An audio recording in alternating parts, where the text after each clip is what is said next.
Hai, hello, salam sejahtera Malaysia. Saudara-saudara, selamat datang ke channel Fels Lifestyle. Terima kasih kerana terus setia dan bersama di dalam channel ini. Nah, ini satu lagi berita duka cita untuk Perikatan Nasional, terutamanya pengerusi Perikatan Nasional Muhyiddin Yassin sendiri. Sebelum ini Muhyiddin Yassin ada membuat kenyataan Parti Bersatu akan bertanding bagi pilihan raya negeri Sabah. PRN Sabah akan datang. Nah, pada akhirnya satu lagi parti komponen di dalam Perikatan Nasional antara parti yang terkenal di Sabah, yaitu SAPP, umum kejutan besar kepada PN.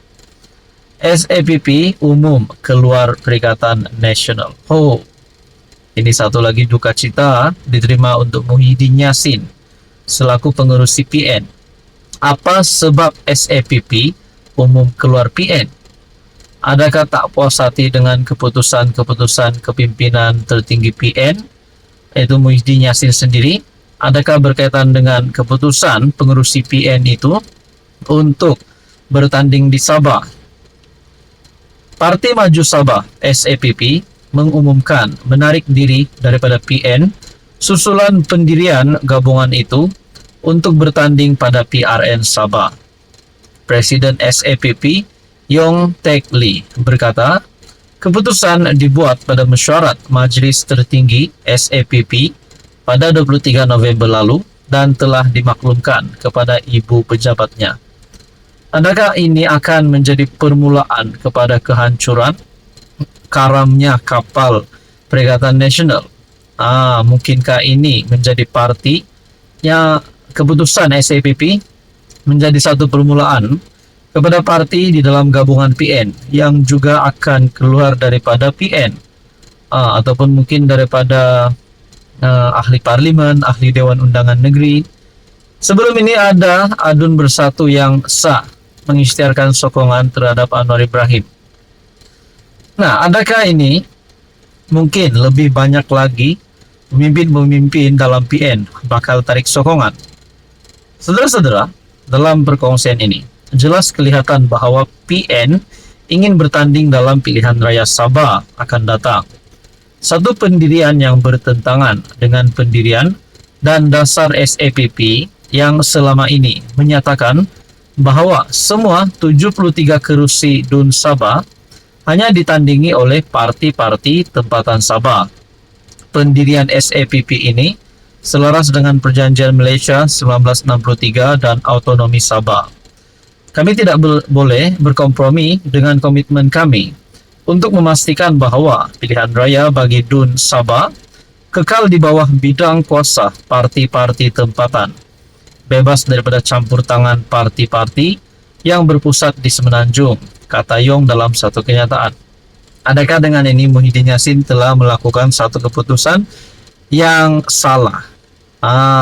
Adakah dengan ini Muhyiddin Yassin tidak layak untuk menjadi kepimpinan tertinggi Bersatu ataupun PN?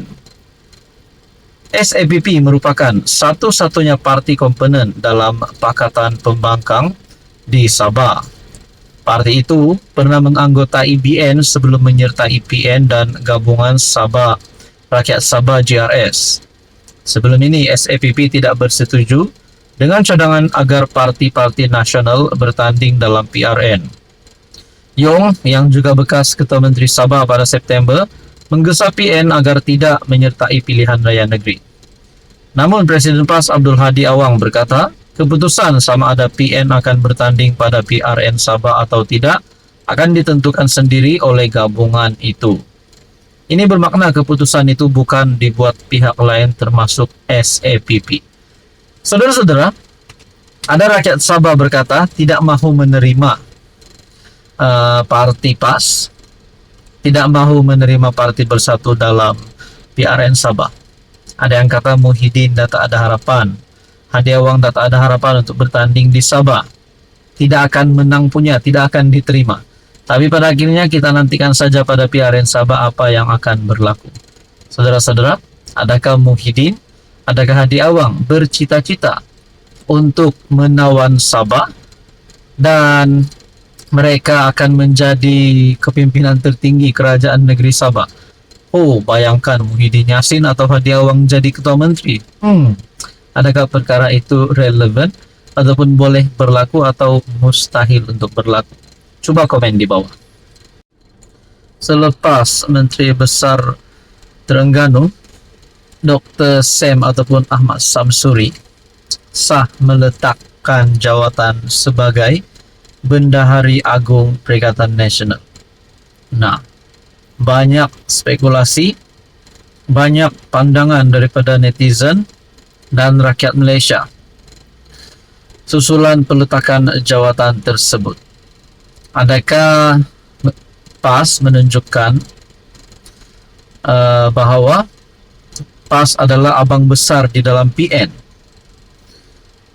Presiden Bersatu selaku pengurus CPN Muhyiddin Yassin daripada Parti Bersatu, manakala Hadi Awang Presiden PAS.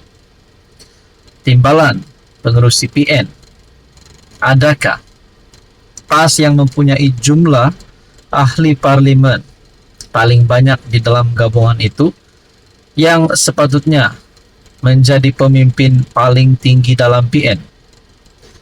Nah, berkaitan dengan peletakan jawatan Ahmad Samsuri, ada satu tulisan yang saya lihat, artikel berita daripada Malaysia Kini. PAS cuba tunjukkan kepada Bersatu siapa abang besar dalam PN. Pemerhati politik menyifatkan PAS sedang menunjukkan siapa abang besar sebenarnya dalam PN apabila naib presidennya Ahmad Samsuri meletak jawatan selaku Bendahari Agung PN. Bagi penganalisis sosiopolitik dari UM Awang Azman, peletakan jawatan itu merupakan tanda protes PAS terhadap kepimpinan PN. Katanya, PAS perlu diberikan jawatan strategik dalam PN selaku parti yang mempunyai kerusi paling banyak dalam gabungan itu. PAS perlu jawatan strategik sesuai dengan kedudukan mereka sebagai parti yang besar. Agihan kerusi macam tak cerminkan sumbangan besar PAS kepada PN. Peletakan jawatan Ahmad Samsuri merupakan tekanan kepada kepimpinan PN untuk mengiktiraf sumbangan PAS. Terdapat keperluan untuk bincang semula agihan jawatan PN dan juga strategi dalam PAS untuk menunjukkan ketegasan. Pilihan raya dalam masa 2-3 tahun lagi. Oleh itu, penting untuk PAS tunjuk bahawa mereka tak ikut telunjuk Bersatu. Situasi ini akan melemahkan PN dan bagi saya perlu ada rundingan semula yang realistik. PAS berasa mereka abang besar yang sebenarnya dalam PN. Peletakan jawatan Ahmad Samsuri sebagai Bendahari Agung jelas menterjemahkan rasa tidak puas hati terhadap dominasi Bersatu dalam PN. Lidah rasmi PAS Harakah Delhi melaporkan pengumuman itu dibuat melalui satu kenyataan ringkas kepada barisan kepimpinan PAS Pusat. Jadi, adakah PN akan dirombak semula dan Muhyiddin Yassin tidak lagi akan dipilih untuk menjadi pengurus CPN? Dan pengurus CPN yang baru, mungkinkah Ahmad Samsuri sendiri? Saudara-saudara, Anda rasa apa yang bakal berlaku kepada PN?